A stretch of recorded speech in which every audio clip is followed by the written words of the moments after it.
What's up, ladies and gents? This is K-Sig Kid, coming at you with another Destiny video. Well, last night before reset, I realized there were a few things I still needed to do for the week. One of them was Deathsinger. I don't think I did her on all three characters, so I was online, and my buddy Ecto was online playing Dying Light, and I was like, hey guy, would you mind doing some Deathsinger?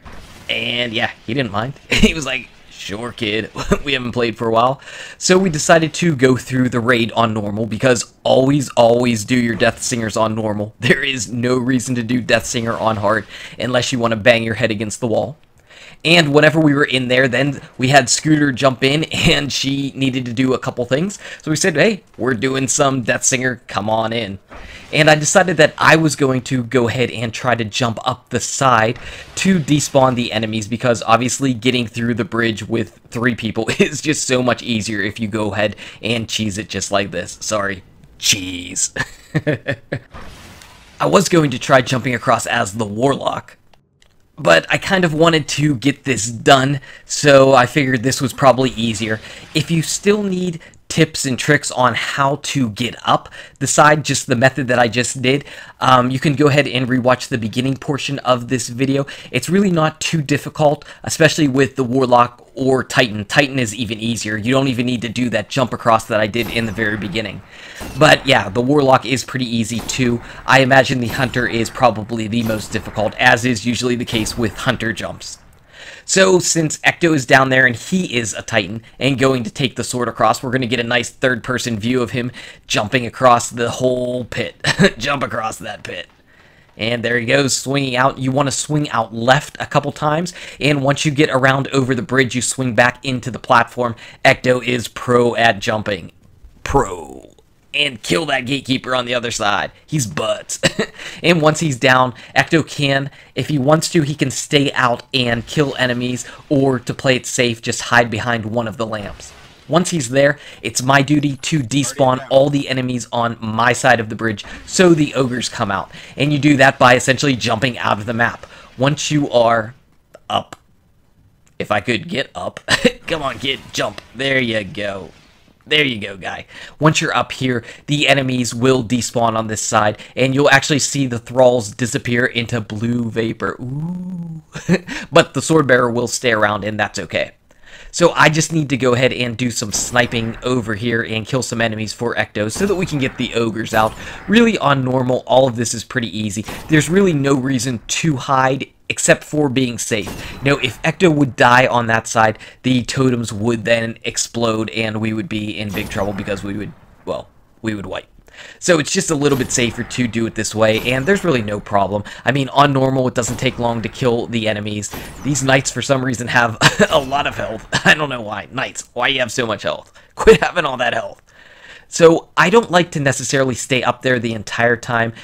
I have seen people do it. They haven't ever dropped down, and there's been no issue, but oh my goodness, a thrall rush. Boom. Remember when Icebreaker didn't give you those explosions whenever it was bugged? Yeah, it's nice when it gives the explosions. So yeah, now I am down in the map, and if you ever died in an area where someone is out of the map and you tried cycling through to see their viewpoint, you can't ever get on them. And that's why I like to come down just in case something spooky happens with the game not recognizing where I'm at for a long period of time and doing something. I haven't ever seen it happen with anybody, but that doesn't mean it couldn't happen in the future. Then again, all of these spots could be taken out by Bungie at any time of the game if they so chose to, because they obviously fixed up some of the cheesing in this game and in this encounter in particular. So, if that happens, you just adapt and you either play it normally or you find out another spot, because gamers will always find other spots. And that's just the way of life.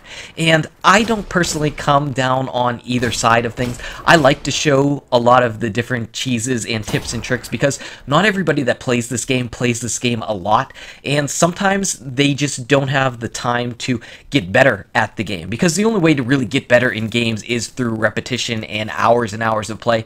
Sometimes people don't have the time to do that. Plenty of people don't don't have the time. So if I have a way to help more people get through and get the gear or weapons that they might need, I'm definitely happy to show that, because I want everybody to be as good as possible, because who knows, I might be raiding with you someday and I want you to be awesome.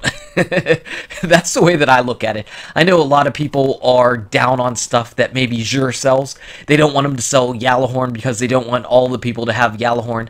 I do. I want everybody to be super awesome, because I want to be able to pick up and play with just about anybody at any time and have them be awesome. That is my wish for you, Guardians. Kid, get back on track. Back to the gameplay. One ogre is down, the other one is playing a mean game of hide and seek from me.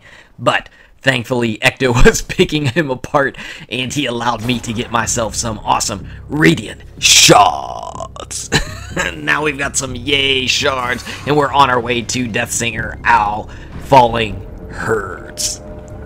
So anyway, guys and gals, thank you so much for watching. If you enjoyed the video, smack that like button, subscribe to the channel to keep updated on daily Destiny content. Check out these awesome videos. Good luck with your raids, your drops, and I'll see you around in Destiny. Shards!